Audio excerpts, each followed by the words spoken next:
In this bonus lesson, we're going to take a look at XSI's polygon reduction tools and how they can really help you speed up the workflow of actually down-resing your objects from a high-resolution object down to something like this low resolution. Now, normally, as far as workflows go, you would probably start with a low-resolution object like this head. And then eventually, over the course of time, you would build that up and smooth that, add detail, until you wound up with something like this high-resolution head. However, sometimes you might find the need to go backwards. You might need to start with a high-resolution head that has to be down-resed. So for situations like that, XSI actually has a set of tools that are going to be very well suited for just that purpose. Now, the polygon reduction tools are not available in XSI Foundation. They can only be found in XSI Essentials and Advanced. So, unfortunately, Foundation users are not going to be able to follow along with this particular lesson, but you will be able to see exactly what the polygon reduction tools can offer. So to access this, just go down to the modeling menu, go to Modify, Polymesh, and I'm going to go ahead and break this menu off so you can find the option that I'm going to be using. It's called Polygon Reduction. Alright, so I'm going to go ahead and access that, and you can see that will now start to reduce this polygon mesh that you can see in front of you. So you have a few different options as far as how this is going to be reduced. We can reduce it according to a ratio. So right now it's going to try to drop the poly count by 50% of what we started out with. You could lower that amount. So as you get to a 0 ratio, it's not reducing it at all. Or you could reduce it all the way up to the point where you reach a 100% reduction, where you have pretty much nothing, and any level in between. Right? In addition to that, you could also, instead of using ratio, if you needed to be able to get to a specific vertex or a specific triangle count, you could set it to reach a very specific number of vertices, and that's exactly what you'll wind up with on your final model. Right? Usually, though, ratio will give you a little bit better result. Alright, so I'm going to go ahead and make a few adjustments to these. Let's leave this at about 65 for now. Right, there's a few options that we have. We can connect in a weight map, which I'll show you here in just a moment. We have control over things like the sharpness, volume preservation. So as you adjust that, it will try to reconfigure these to where it preserves the existing volume a little bit better. One that's really important is the quad preservation. Right, you can see as you're looking at this, a lot of our nice, clean quads have been converted into triangles. Right, so if you want to be able to eliminate that, just take this preserve quad lines and bring this all the way back up, and you can see how that will do a much better job of keeping these existing quads. Alright, also if you had things like symmetry in your object, you could adjust your symmetry map. So you could plug in a symmetry map and have that feature take over for you. So that way both halves of the head would reduce identical. Alright, so I'm going to go ahead and reduce this down to about 75% of its original face count. Alright, and you can see what we wind up with. So there is a little bit of work left to be done. You can see it does readjust some of these actual points on our face, but that can actually be fixed pretty easily. What I can do is just simply apply a deformer to fix a lot of that.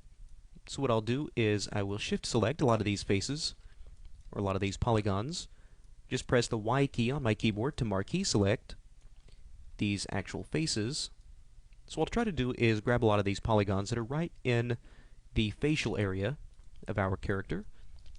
Alright, and whatever I leave behind, I can just come back and select those with the lasso or the marquee select, or the raycast select. So I'll come back, grab a few of these, and maybe also start to get a few of these points right around the neck area. There we go. So now with these faces, or these polygons selected, what I can do is go to Modify, Deform, and let's use the Relax Deformer. Alright, I'm going to go ahead and lock this property page so it doesn't disappear on me. That way I can deselect this. So you can see what happens whenever we relax this. It relaxes a lot of these faces But initially it will probably relax this a little bit too much. You can adjust that relaxing amount, and it's only relaxing those polygons that we had selected. So let's give this a relaxation of about 2. Right, you can see how that does a much better job of now straightening out some of these different edges that we had before. So you can see it doesn't do the polygon reduction, doesn't quite do all of the work for us, but it's definitely made this job a lot easier than what we had before. So you might need to now come in and just remove a few of these edges. So just select an edge, and then Alt, middle click to select that entire edge loop, and then you can just simply delete that out if you need to now come back and do any edge by edge removal. So that can easily be done.